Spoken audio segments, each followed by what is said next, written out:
many ways. Just because the illusion spam, the way you push out waves, it's just like it feels very comfortable. So in a high pressure scenario like on stage here, I think teams like to be able to run back to those strategies, especially if they're the team expected to win. It's a comfort pick. That's a very good point. Like single elim, you don't really want to try something unreliable. You want to make sure it works and it's easy to execute. Like ease of execution is something very important in Dota. High pressure situation, you want something that's very reliable. For MVP, sometimes they don't really care. MVP is one of the few teams that we'll just do our thing. Warlock Axe. Is it? That gets an applause right there. Happy to see the red duo. I mean, Warlock. We've been waiting so long for a Warlock, haven't we? I mean, this was a group stage commonplace, and now he's finally appearing in our playoffs. MVP might be happy that OG chooses to go for the Warlock though, because it's a very long cooldown hero. It means that you are going to be very careful with picking your fights. You know, that's what OG are very good at, anyways. But MVP wants to constantly run, and so if you have a long cooldown ultimate, it might play to MVP's favor.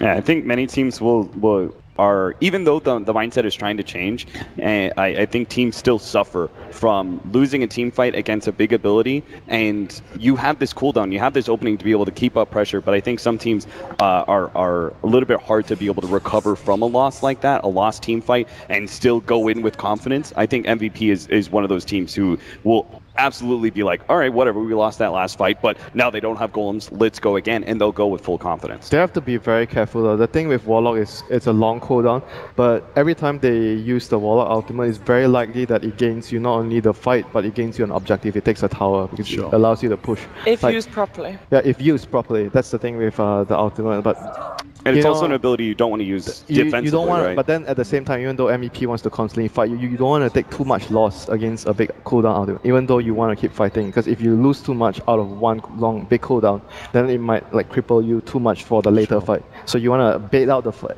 bait out the Warlock ultimate, back out, and then lose maybe a support. That would be most ideal, and then fight again after.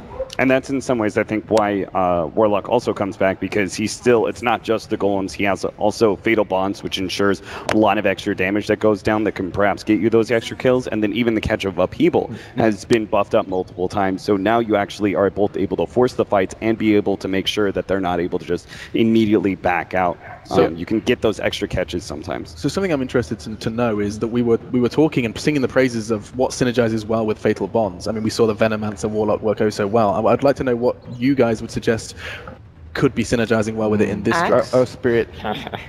Axe in a way does as well. Axe, yeah. If he gets a good call and there's Fatal Bonds around there, he groups up people. It's great if you have it's a little bit of one-more combo combination there if executed properly. We love our Well, I'll tell you, probably the best combination is already taken away by MVP Phoenix in their first pick. Mirana is very popular with Warlock. And they followed up with another Vengeful Spirit, which could again be a potential saving hero, right? You use a core to be able to try and bait out the golem, and maybe you can swap back, save that core, leave your Venge to die instead. But it also could still be a very aggressive core Vengeful Spirit, in which case, no cooldown, very in your face. It's like very obvious your MVP has this Venge plan against OG. They picked it twice in this series, and I guess like the point that I like to bring up when you open a draft, you want to have a hero that's very flexible in a few positions, because they play him in a core role and in a support role. It allows the captain to have an easier time drafting around. And is that what you consider both Mirana and Vengeful Spirit to be? Flexible? Yeah. Another good example of that is Juggernaut, just because he's definitely in core, but he is his playstyle is versatile enough, and also his landing configuration is open. So we're still fishing for the OG to show their... Can they show their hand with this next pick, or can they still keep something relatively They could potentially go for a support. I don't think... OG is flexible in their supports, but mostly it's how they use it, and you don't really know how aggressive they're going to be with it until you know what their cores they're going to be matched with. I would imagine that Jerix's hero is the last one open there, so we'll see what they go for that. They've played a lot of Rubik, they've played a lot of Earth Spirit. I think Earth Spirit, that Winter suggested the combos well with the Warlock, and it also works as a nice initiator against Mirana. You have both a stun and a silence to be able to work around.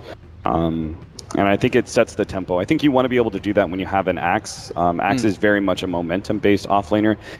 He can make rotations before his Blink Dagger thanks to Tranquil Boots and the extra movement speed you have there, and also smokes. But oftentimes you want to be able to have a 4 position that helps set those ganks in motion as well. Just a quick discussion then while we are waiting for the draft. Notel has been described as someone who creates the most space as a carry. He's one of the most space-creating carries out there. Do you agree with that statement? It depends on his hero. I think he's not so flashy.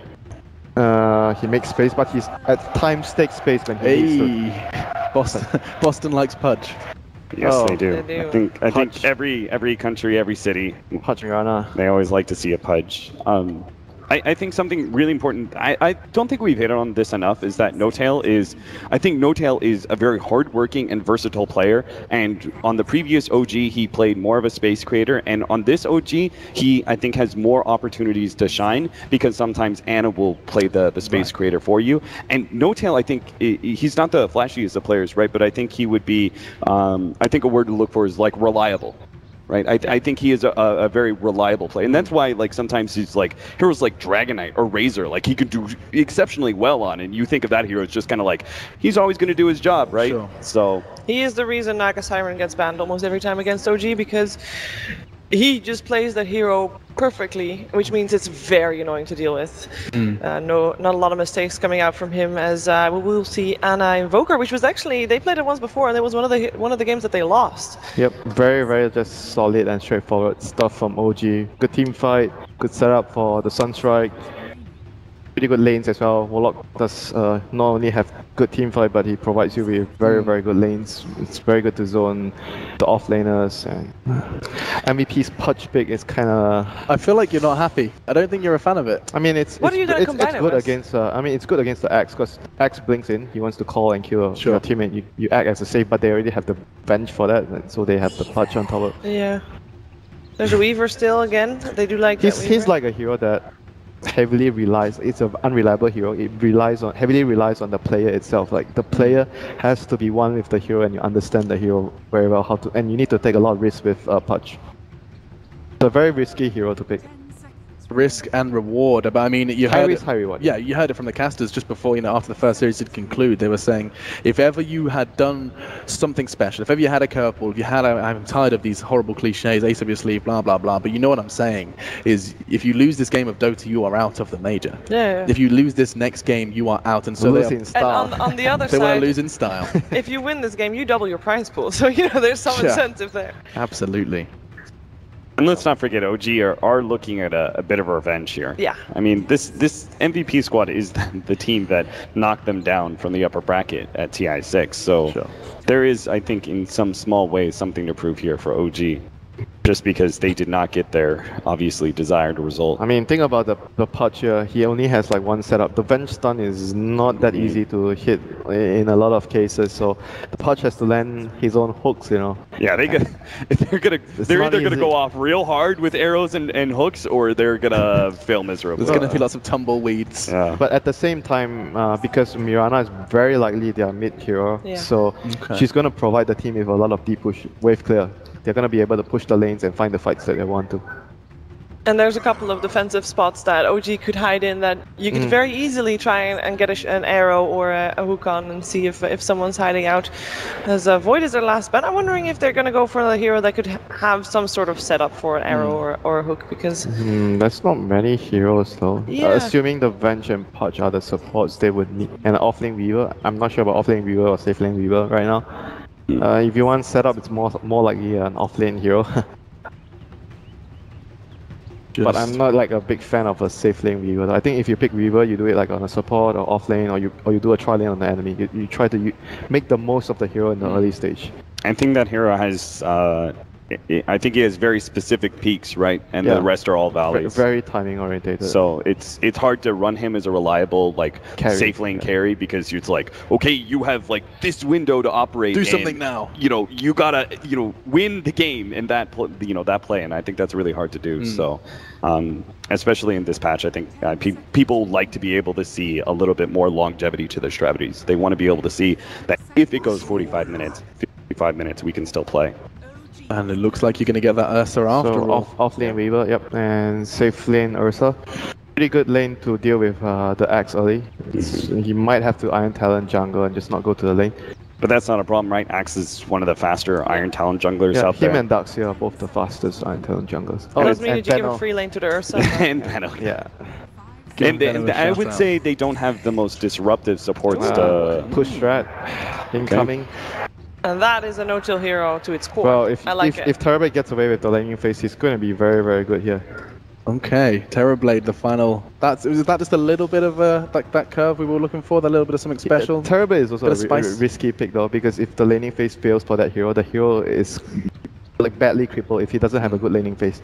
Fortunately, there is unlikely to be a very strong aggro presence from MVP because they have a Warlock. So I think their lane should go pretty well. And then if Terrorblade gets rolling right, he's just going to stomp all over these team fights. Ursa's going to have a hard time connecting. Well, the scene and the stage is set. Could this be the final game of Dota played today here in the Wang Theatre? We'll find out with your casters. It's David and David. David, it's the double Ds. Enjoy this one.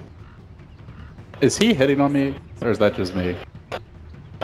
He's hitting on me, LD. Don't flatter yourself. Come on. All right. Well, hey, I'm the voluptuous one, but we've got a game on our hands. MVP taking OG. Elimination potentially for MVP. If they can win this game, they go to a deciding game 3. Gods ran into Fly and Mad walking backstage, and didn't overhear the whole conversation. But basically, the gist of it was, what are they going to do now? Because clearly what they've been doing isn't working. We have that figured out. They've got to throw us a curveball. We've talked about it. The analysts have talked about it. And do you think this is the curveball? And how do you feel it's going to work? Yeah, it's not like a crazy strategy. Obviously, you can change your picks, but you can't change your players, your play style as well. That goes with those players. A player like Kyo is going to want to play some of those more flashy heroes. It is going to be something a bit different because Kyo's handling the Weaver, so it's going to be a Weaver mid with Mirana offlane. And I was thinking, when the Mirana got picked, it's like a mid, but it's a mid that doesn't see Kyo, whereas a Weaver is a hero that can run in, get onto key targets like an Invoker or support Warlock and just find those kills. So it's a more Kyo-esque hero, similar to like how a PA functions. And I think that definitely suits him a bit better. But as far as the overall draft goes, I think MVP are going to have to land those hooks, land those arrows if they are to come on top of this game. And it is the nature of MVP in the way they draft. They tend to pick lineups that have a much higher threshold for execution required to be able to take the game. Whereas OG, solid team fight once they get, you imagine, the Warlock ultimate, some points in Fatal Bonds, Invoker gets his items, the Axe has a blink. It's very easy for them to pull off team fights in comparison. So, well, as often is the case, MVP going to have to go for an out skill, and this could be how they get the ball rolling. This will be a good game because they have the better block as well, so that means Invoker will be pushed further forward. He either has to not go for last hits or he's going to die. They're going top, though. They're going to mix it up here, going for the very squishy Terrorblade. Onan's expecting it mid because he's positioned so far back right now. And OG going for that offensive tri-lane start again. I think some of these heroes may have been scouted by MVP, or perhaps just anticipating the same setup. It'll be Febby in the trees, no-tell. A bit closer to the wave. Definitely doesn't seem like he knows this is coming. It's not the easiest initiation, though. The magic missile range, not the best, but he's getting dangerously close. They can sweep out from the trees. They should have the angle. He gets body blocked just for a moment by his own creep. Betrayed! The traitor creeps, but is it going to be enough? Just a rot chase to try and get the kill. It will barely be so, but Jarek's TPing in. We'll find the trade. So first blood for MVP. They get on the board. It does cost them a smoke, but they force the TP, and that's going to relieve some pressure here on Velo bottom. It's totally worth it too, because you take a look at mid lane, and Ana hadn't got a point of experience until those heroes finally showed on the map, and Kyo... Speaking of which... Yeah, going aggressive. Bully tactics here. Not quite level 3. If he had the swarm there, maybe he'd gonna go for a kill, but... Yeah, Ana was just hugging his tower, missing a lot of the first creep wave of experience and farm just because those two heroes are missing on the map, and it's such a common play to go for that level 1 smoke mid. They were going for top lane, which completely caught OG off guard. I like the decision from No-Tail to go for the illusion level 1, trying to use that to block those arrows coming in, but they didn't need the arrows, just the magic missile plus rot to get the kill. Yeah, Dubu waiting for a potential flank, but you can see Ana playing this very defensively, just hugging the high ground. Very unlikely to be killed off unless the Pudge can find a hook. Now, I believe he was scouted going towards the bottom rune earlier. Febby. Not sure he has been seen specifically in this location, but they know he's somewhere towards that bottom side of the map, barring a smoke. And as a result, Ana playing extremely defensively. So far, though, the lane's looking decent here. There will be some pressure on Ana, going to charge him with the Sakuchi. Doesn't have a point in Wex yet, and QO's just going to go for it. Jarek's joining the fray, though, looking for the turnaround. Sunstrike coming in hot, and it won't be enough. The Fairy Fire there. QO's able to lift the rolling boulder to the right. Jarek's whipping a bit. MVP, they'll find a second. Well, that's a nice kill to get for MVP. Does mean QO's a bit low on HP here, but he's got Tenko so he can get pulled from the Venge as well. And the Roland's going to miss, and QO go for the punish. He does have to worry about the Boulder Smash with that Arcane Rune. The Earth Spirit of Jerks has very high uptime.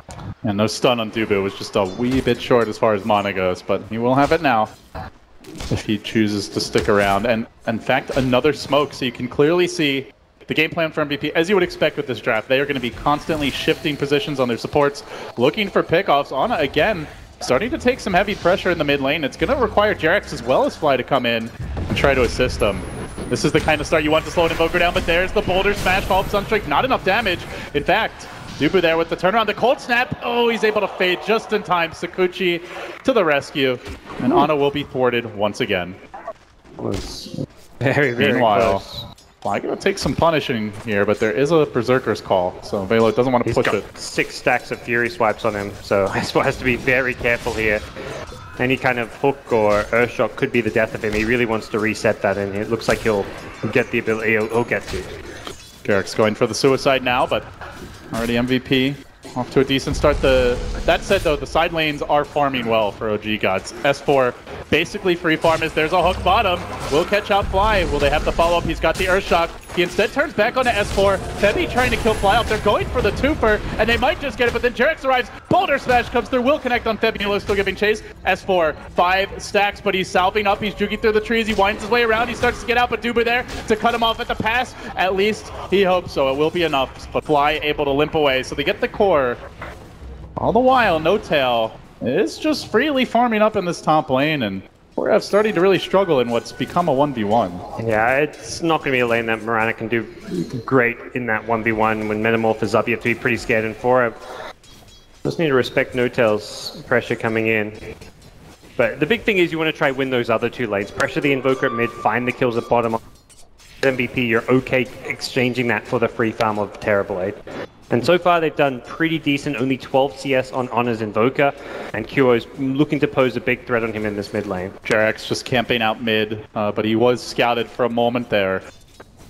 So I think Jerax like not really in his element as far as how he has to play the Earth Spirit. He's forced to play defensive and kind of predict where MVP are going to get aggressive. Normally he wants to be the one ganking, setting things up, but he has to kind of respond to MVP because of the nature of MVP's draft and how aggressive they want to be.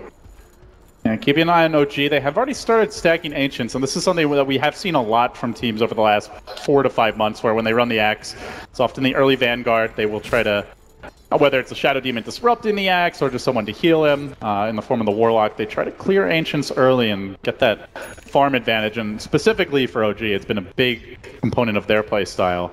Yeah. EG, probably the other team that really likes to try to play the economy game. Dubu swoops in. He did have his smoke pop, but Axe still has not seen the Venge in the river. Creeping in. It is nighttime. 6-minute rune about to spawn. S4 unlikely to be the one that goes for it. It's not the longest range initiation unless they hit the hook. And Febby, he's going to worm his way into the trees. Does have a tango here if he wants to find a better position. He'll eat his way in a bit deeper. S4 is going to show himself for a moment, threatening for a call under tower. But Fly will snag the bounty. Could have gone for Fly at the rune, but they still may. Jerax is here too. They're going to find Jerax holding onto the hook for now. They need the combo. He gets pushed onto the high ground. Febby wants to bring him up there with him, but isn't able to do so. S4 meanwhile being forced back by an angry bear. Dubu will have... Actually won't have a stun. He's about 20 mana short. While simultaneously, No Tail in the top lane, getting run down by QO. Early rotation from the Weaver. Big kill for MVP. And they're not done just yet in the bottom lane as they continue to pursue Jerax. Febby does have the hook, just barely the mana available. Going for the TP out. Come back here, says Febby. Actually hooks him past his own body. And Jerax just starts to limp the other way. There's still no bench stun. Looks like with the Wave of Terror usage, won't have the mana for some time. They continue to close in, but he's going to have a rolling boulder out relatively soon.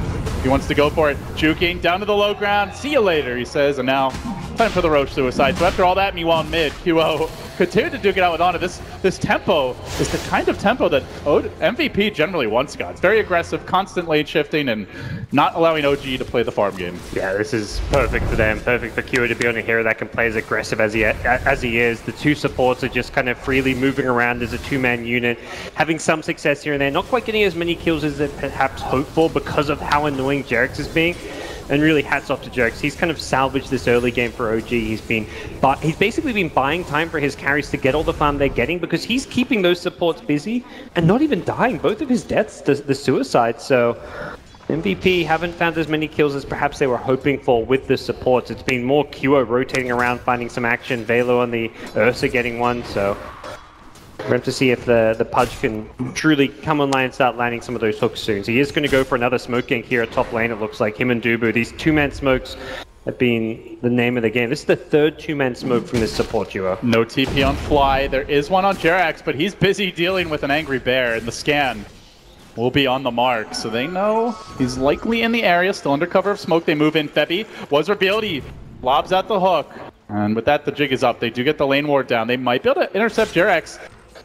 As a haste rune though, so will be a very tough kill as Febby, dropping his tranquil boots, is going to be arming up the camp. Don't want to see those getting sniped, but should be okay. They know No-Tail has no TP. It looks like they want to go for Jerax on the Earth Spirit, but that's as we've seen already, a very tough kill to get. Oh, even S4 rotating in 4-up. They know he already used his leap. They're going to try to pursue. As the phase boots, the hook is there, pulling Jerax away, then the stun, securing the kill, but turnaround coming in from OG. They will get the Sunstrike kill with the help of Ana in the mid lane. And speaking of Ana, he's busy dealing with QO, who's diving him under the tower. He will barely survive as they continue to ring around the tree line, trying to bring down the cat lady. Can't quite do it. Ana so low, and here comes Dubu for the cutoff. He's going to have a wave of terror momentarily, but Ana's healing up. He probably needs an auto attack as well. Not quite enough damage. Won't be able to get the kill, but the pressure does mount a bit on the Invoker. Back to the base for him as S4, his turn to try and match the tempo of MVP. Gets up the call. Sunstrike coming in. It's a lot of damage at this point. And there's the chop up with your head, says Mr. Gustav. They will get the kill. They even used the Moonlight Shadow here, but Pudge is trying to take that to set up on this mid lane. But again, it's the Earth Spirit Jerax, proving time and time again how difficult he can be to bring down. And I mean, OG are just doing such a good job at farming during this time, God, that even though MVP, it seems like they're forcing OG to play to their tempo, rack up the kills. They're the ones pushing down a tier 1 bottom. No-Tail, top of the CS charts. He will grab the tower now. They're barely trailing, in fact, about to be ahead by a significant margin when it comes to net worth, and the same for Experience. So I have to pose you the question, is MVP doing enough? Currently no, but they're going to keep playing this tempo. They're going to look for Velo perhaps to get that fast blink and keep on going. They're going to use their fourth and what? I want to say their fourth smoke here. Febby, he did pop down to the low ground, and in doing so, got pinged out. Yep. Jerax keeping his eyes on the minimap, and now the scan to confirm what they likely already knew. S4 wants his blink, but he's not going to die for it. He backs off. He's not even going to farm that jungle, and No-Tail perhaps a bit further forward, but sends the illusions marching through the woods. One does get slightly blocked for a moment, and even the ping now from S4. So OG completely sniffing out VP's movement. And with that, they start to run pretty low on smokes here. None in the restock for 10 minutes for MVP, and they're even going to end up ganking an illusion.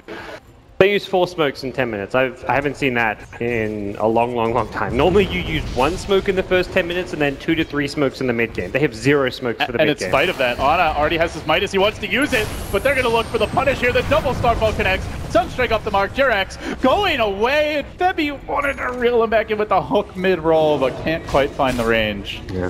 The smokes haven't been super successful, but what has been successful for MVP is the game plan of just ganking and fighting. It's not been overwhelmingly successful. Like, they're not picking up a huge amount of kills. They are still like a tiny bit behind because of the Terrorblade taking towers, but they have put themselves in position to keep going for these fights and kills by having a strong enough early game. With that, there was also a nice pick-off on the bottom lane as Fly is so close to his ultimate. Desperately trying to secure it. Does get punished. S4's got Blink now, so we'll see if he can set a defense up in this middle lane. Perhaps something that will catch OG by surprise, and perhaps let's say this is now time for them to smoke. They've got lots left. They've got one they're using now. They've still got another one on Fly that's waiting to be used, so oh god, this combo gods. Level 3 Fatal Bond with the rock and the blink call. Baby. He's not going to get going on. Dubu, he's going to tank the gank. Probably the ideal target, but it will be free gold and experience going the way of OG as they look now to transition into a tower push and maybe a QO pickoff. He's going to lay out the swarm.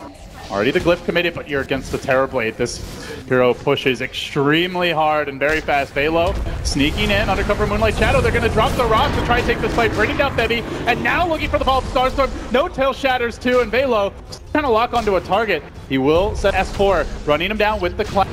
He does have an overpower and will be able to kill him off as well, so make it a 2 for 3. It's about to be a 2 for 4. A big fight, MVP nailing OG down. Even the tower defended, and that was with the rock. What a great defense. Yeah, very important. Velo's instantly into the Roshan pit. He doesn't waste time. He's got his Mask of Madness coming on the courier. Uh-oh. Jerax, he runs in and he pushes him up and away. Okay. Tried to probably get him on the hill, but didn't achieve that, and he may just go right back in. Mask of Madness, like, yeah. as said. Come push me out again, bro. Yeah. There's no rock right now. They don't have magnetize yet. As I say that, Jerks just gets level 6. Gold, triple TP. They also need to respect the Sunstrike. And he's just used the Mask of Madness. Gets bashed immediately. Sunstrike. Oh, Velo. A timely enrage, recognizing his demise could be imminent. And I think God's a good thing he backed off there. As had he continued on the Roche, he probably dies and gives it away to OG. Leaves Roche nice and healthy, so something OG can't go for. Having a Metamorph and not likely to work out for them. So take another look at this very helter-skelter fight, which really was defined by a kind of underwhelming Warlock ultimate from OG. Didn't find that big AoE combo they were looking for, and then Ursa able to just clean up afterwards. Yeah, the Weaver got bursted. They focused too much perhaps on Kyo here because Velo just went in with the Enrage, taking no damage whatsoever, and Fly also couldn't really find the best Fatal Bonds onto multiple heroes, so worked really well for Velo. When he gets ignored in the fight, he deals more damage than the Weaver there, so worked out just how MVP wanted. They want the fights to come to them. That almost played into their hands with OG going for that aggressive smoke maneuver. And if you have that big ultimate and you don't hit the Fatal Bonds, you don't really combine the Warlock rock with the call, then all of a sudden MVP's draft is perfect for those kinds of chaotic fights. Very low cooldowns, lots of single target, good individual burst, and for OG, they're gonna scout out Dubu here. On a little journey uphill, the host does come in for the turnaround. Bevy getting the dismember with the rod. Don't think he has quite enough damage yet as Jerax rolls, but it's a very short range roll. Velo coming in for the cleanup, and now Forever on the chase as well. Brings Fly low, force back and away, and they may contest these agents under cover of Moonlight Shadow. They pursuit the Axe is coming soon for 4F gods. This could be huge for MVP. Yeah, he's got most of the pieces now. I saw him pick up the Blade of Lacrity first, like, is he still going for the Axe? But yeah, now he's got the point booster. Surely you have to get the Axe. That's what I was thinking, but just very rare to see the Blade first, but of course damage not too bad. MVP's Velo into the Roach Pit, the Axe Bolt will not land, and now S4's in trouble. S4 known for his big plays around the Roach Pit, not able to find one here. Bevy though will be burst, good Sunstrike on him, but now on the run, he's gonna be controlled for the time being. Arrow comes through. Velo though, they'd love to pop this Aegis. Can they do it? Chases in from No Tail, can't quite finish him off, still they have the Fatal Bonds on him. Ana sticking around, Aegis gonna be popped in now. Ana almost dead into the pit, one more auto attack will bring him down, but he's not going to drop. OG will now scatter, look for the retreat. Jerax rolling up and away over the hill, and will live to fight another day. So MVP, in the end, Sunstrike. Connect on Velo, not enough for a kill, but they do lose their Aegis as quick as they grabbed it, but they get some extra gold to go along with it. Yeah, doing all of this before the Ursa even completes his Blink Dagger. I mean, he's going to have that with the Phase and Mask of Madness soon, and that's where MVP get even scarier in these constant fights and engagements that we're seeing, so MVP will hit this peak where they get the Ags on the Mirana, the Blink on Ursa. Weaver's just looking to get as much stats and to tank up as much as possible. Wouldn't be surprised to see Kuro go into some kind of like Fusel or Manta just so we can purge off the Earth Spirit Silence, but don't want to keep on fighting even with the Aegis getting immediately taken away. And I want you to expand on that a bit, God. See, look at OG, they have Terrorblade, they have a Quas Exort Invoker who went for a Midas.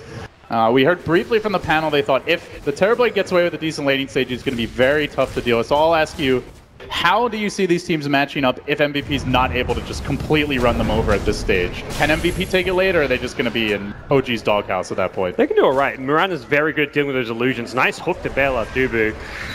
I say bail him out, looks like Dubu's going to walk back. He's kind of screwed anyways. And Chop, and now S4 getting the move speed, still has a call available. But, I mean, ultra late game, not going to look great, but as far as like the Terrorblade having one or two big items, you're doing fine because Mirana Ags will easily deal with TB illusions. You've got good initiation coming out from the Pudge, as well as potentially Mirana Arrow, and the Ursa himself who can just go charging in. So I feel much better about MVP's position this game than last. There's no like problem here as they can't deal with. It's just going to be whether or not OG can kind of survive the onslaught and whether they can survive the downtime of their ultimates. There's two big ones, the Warlock Chaotic Offering and the Terrorblade with his Metamorph, I guess, if you're not really an ultimate, but effectively the hero's ultimate. If you don't have those two spells, you have to be very careful at fighting. S4 setting up top, wants to turn this gank on Ana around. Unfortunately, QO's a bit too quick, and he's able to scurry away, brings the Invoker down solo, and lives to tell the tale. Space created for his teammate. Yeah, there was we'll see 4F grabbing the Aghanims down the Mirana. Short cooldown on the Invoke. He was like 2 seconds short before he could get the Ghost Walk. He actually invoked it right before he died, but the attack of QO was already midair. And second time that Midas has been off cooldown when he's dead. Not ideal for an Invoker who wants to be pulling ahead. Weaver, as mentioned, kind of very similar hero to the PA, and that's how QO is playing it. Bottom lane, they've gone in with the Ursa. Early rock drop, and now Velo just tried to TP away. That's not going to happen, though, as S4 is on the case. No more Aegis for this bear. And down he will go. A slash of the Terrorblades. That was... To bring him down. They're going to find Bebby as well here with the roll from Jerax. He tries to turn this. Sunstrike, no chance of that. Again, it's the Axe finishing off a low HP hero.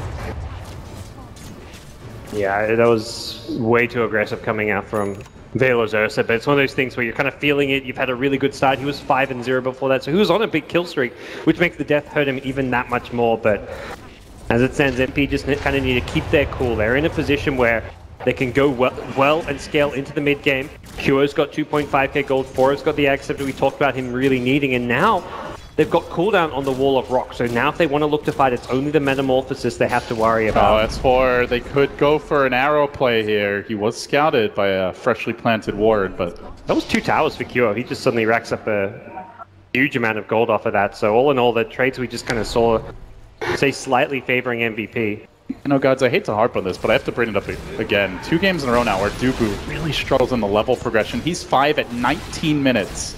Still no swap. Yeah, he's having a bad series, and some of his deaths have not been like a death. It's like let's walk at the enemy ancients by myself to try put down a ward or a scout. This is, I don't know, Dubu's just not feeling it in this series. He's just not really reading the game very well, and as that support role, you've kind of got to be able to read your opponent's movements, and so far it's not really happening. Dubu, yeah, 5 of his team's 12 deaths and not finding any experience whatsoever. There's been a bit of a struggle for him. So we'll see Jerax chilling in the bottom lane. Now I'm going to TP back. But he TPs to the tier 2 bottom, suggesting, oh gee, it's a tough thinking fight. about a tower defense, but they do not have the Chaotic Offering. Yeah, that's the big one. And they can just kind of chip at the tower with the Mirana and Weaver if they want. Ideally, you keep the Ursa kind of further back or hidden. And yeah, if you're OG, you're thinking, let's wait for the Rock to fight. Let's actually split push here. No-Tail's also got no mana on his Terrorblade, so there's absolutely no way to fight around him. He brings himself some mana, a Mango in fact, so gets a bit more team fight ready, but Tower's already down and MVP will back off to push out their lanes. So going back to something you brought up, I think it's really important to note here, MVP, much better catch if OG try to play that split push game. They have Moonlight Shadowed into Shade. 4F moving on to Fly. There's a Rolling Boulder back. Still that Mirana being held in position. Sunstrike and a chop, they'll get the kill. Fly the trade so far. A 1-for-1, but losing your very farm carry Mirana. Not ideal as Jerax is pursued a bit by QO. All the while, they are split pushing though, Velo, threatening to move in on Ana. I mean, that play there sums up MVP a bit. And they're not done just yet. For S4 now. He wants the turnaround. He's going to try to isolate Dubu. Poor unfortunate soul that he is. In the trees, and another free offering of gold by OG. It's starting to feel like Venge is a big range creep at this point. Yeah, it starts with Mirana leaping in. She thought she had landed the arrow, I want to say, because that was kind of what before leaping in as if he'd hit the arrow and was about to get a double Starstorm off to solo kill the Warlock, but the arrow had been sidestepped and then suddenly he leapt into multiple heroes. That was... I mean, it's one of those things where MVP, this aggression will win them games, but sometimes it will also lose them games. Normally it's in the hands of QO. That was normally the more stable player for it, but he's playing that carry role in some ways with the farm he's got on Mirana. And without a Blink Dagger, he did not have a way in as well as out. So what is the next big timing here for MVP, gods? Is there a certain objective you'd like to see them go for, an item they're waiting on? No real items, it's more just better initiations, perhaps using that. They've now finally got another smoke they can play around. They want to keep going for pickoffs, and I guess there is the Mirana Blink Dagger, which is going to allow 4F to farm a lot faster. They can then use Blink to initiate and still have the leap to escape, but all in all, MVP just need to find the pickoffs that don't lead into OG turning those fights around. Like bottom lane, not the kind of play you want to be making. You need to kind of read what's going on a bit differently around the map. Well, OG gonna smoke and try to cover the bait that is No-Tail's Terrorblade. QO, the first man in, is going to reveal that smoke. Does get caught by a blink. Blade mail call. Beautiful initiation from S4. Chop number 1, a success. And now looking for the second is Velo. Eats the magnetize from Jarex. Now it's to back away. They're cold snapping him. Already committing his ultimate. With the Mask of Madness, he drops pretty quickly. Can they finish him off? The Ursa's down. They find 3, make it 4 heroes. Biting the dust. All of it scouted by QO, but unable to get out before OG closed in. And by the way, they did that without the Chaotic Offering. And the timings come really for OG at this point. When they've got Rock and Metamorphosis, they are bloody strong and hard to deal with. No-Tail in the front lines with the Metamorphosis is just king of the team fight with his actual damage output. And they don't even need a Rock. When MVP's kind of committing that hard on them, if they don't get more done with the Ursa Enraged, they're going to be in trouble. Yeah, really nice catch there by S4. You can see actually a slight glimpse of QO's Weaver before he took the trees, so able to isolate him, bring him down, and from there it's just kind of a route with the additional move speed that the team garners from Culling Blade, making it very easy to find those follow-up kills. See some of the perhaps despair on QO's face there. He knows things are not going too well for him. That's a couple, both his recent deaths where he's gotten bursted down while either silenced or called. Has been able to do as much in the team fights. He's been great as far as getting pickoffs and finding kills when he's gone rotating around the map, but anytime he's tried to go with his team, take a kind of head-on fight, he's been one of the targets that OG are just locking down and preventing from having an impact on the fight. And I think MVP want to bring more numbers. They didn't have them around last time. This time they're going as 5. They're smoked up. They know Roche has respawned, and they may actually use this to take an Aegis if they so choose, but ideally they want to get kills. Dire scan though, scouts it all out. MVP not going to be getting an easy jump on OG. They are still thinking about a hook here for Febby. QO taking away, only an illusion though, and now it's OG's turn to move. They have to magnetize. Jarex just got mana back at base. They've got the full combination available. Roche is already dead. Oh no, the best. At the worst possible time, Velo will snag that Aegis, but slows him down, and they are going to be able to force Fly back and away. Holds onto the Chaotic Offering. Arrow did connect in the meanwhile on S4 is the Axe. Thinking about a retreat, but not sure he can run away from this. Velo there. They're going to gain up him. He almost gets a double kill with that blade mail damage, but Febby combining with the team will find the kill. So they grab an Aegis to get a kill, and they don't lose anything. Starting to feel kind of similar to last game where MVP are going to keep looking to 5-man a bit. OG can actually go push as Honor's now already at the top lane. This time around MVP do have catch, and this time around OG actually have team fight to fight into the 5v5. He's sticking around Febby, baiting nicely. Here's Honor charges in. Oh, hey buddy, how you doing? Completely whipped there by 4F. We'll be able to chase him back though. And the hunt is on. Will there be any sort of support from No-Tail? No, he's got TP away. Ana dropping, zoning ice wall, but another Blake forward, and with the double ball, will find the kill. He had dust. So Ana knew there was no way he was getting out there. Well, meanwhile, in the middle lane, Velo and QO have gone in deep, perhaps a bit too deep. They will find the Axe kill earlier, but Velo turns it. He brings down Jarex, tries to slam down No-Tail as well. No-Tail currently holding the Sunder, can look to re-engage here, and he's going to commit the Metamorph as they push Velo back and away. S4 trying to move onto him, gets off the blade mail, almost killing out the Ursa. The Bears on the run. No honey for you, sir, they say, and Febby 2 will fall. OG salvaging that. And they bring down 2 of the 3 cores. Including the breaking the Aegis too, so that really puts them up in a great position now. Have committed the Metamorphosis as well as the Chaotic Offering, so they're going to have a couple minutes of downtime, and if you're MVP, you're thinking, yeah, that fight went bad, but we've got to keep going at it. We can't just sit back and let them take it to the late game with this Terrorblade who's going to become a bigger and bigger problem. Invoker, same thing, where it's a hero that's just going to scale better. The longer the game goes, the more items he gets. They need to go and fight and try and take the game to OG as soon as possible. In bottom lane, it's another pick for S4. He'll find it too, and it's on for Ev. This Axe has been massive for OG, 4 and 6. He tops the kill charts and has been creating a lot of space for the team. Is behind him, No-Tail Ana quietly accruing their farm. You can see No-Tail just now completing the Eye of Scotty. Big item for him. You mentioned the Ags on Ana, and there's still plenty of room for these cores to grow. With this No-Tail kind of is starting to reach that point where you can't burst him down in a fight. He's always going to be able to tank through any damage you throw at him, and then he can turn around, kite the Ursa pretty well with the Skadi. He's got very high armor, high HP. The damage just isn't there to kill him. Unless you hit like a 5-second arrow with the Ursa hitting him as well as the Ag Starstorm, and even then you're going to be fighting likely into the Chaos offering of the Warlock. S4 just barely clipping him on the boundary of that Berserker's Call. I love how AoE. you can see him, like he just says, like right before he's blinking, you can see him say something quickly on the mic, and I'm sure he's saying Sunstrike, get ready.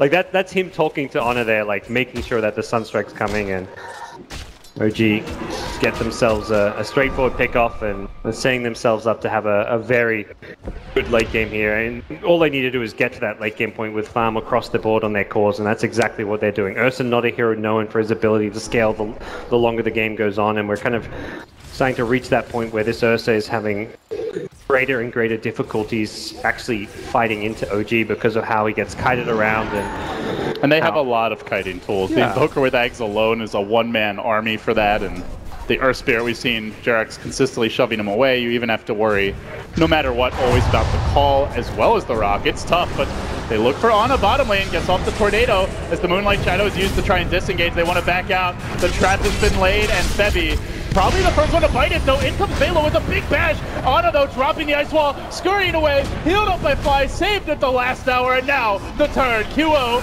3 down with the Yules to make it 4. They're going to find Dubu as well. Benched out for the count. OG snowballing out of control now.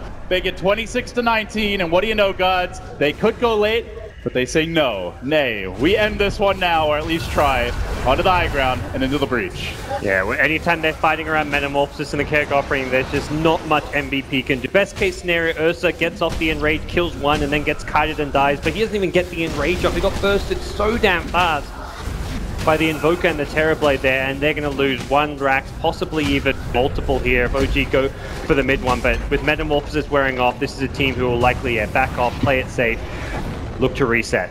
They just push so fast. One misplay by MVP. And it was a misplay by MVP, but gods, it has to be said, OG has been setting these traps all game. They'll show like one core pushing a lane, 3-4 heroes are there or ready to TP in the case of the Invoker.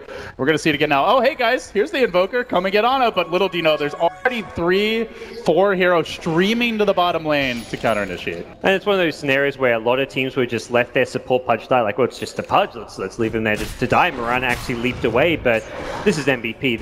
They know their way back in this game, and their playstyle is to try and fight through what looks to be terrible fights. Another great stun and silence there from the stun hitting the Weaver to make sure they could kill off QO again. They're just shutting him out of these fights, and there's so little that MVP can do at this point.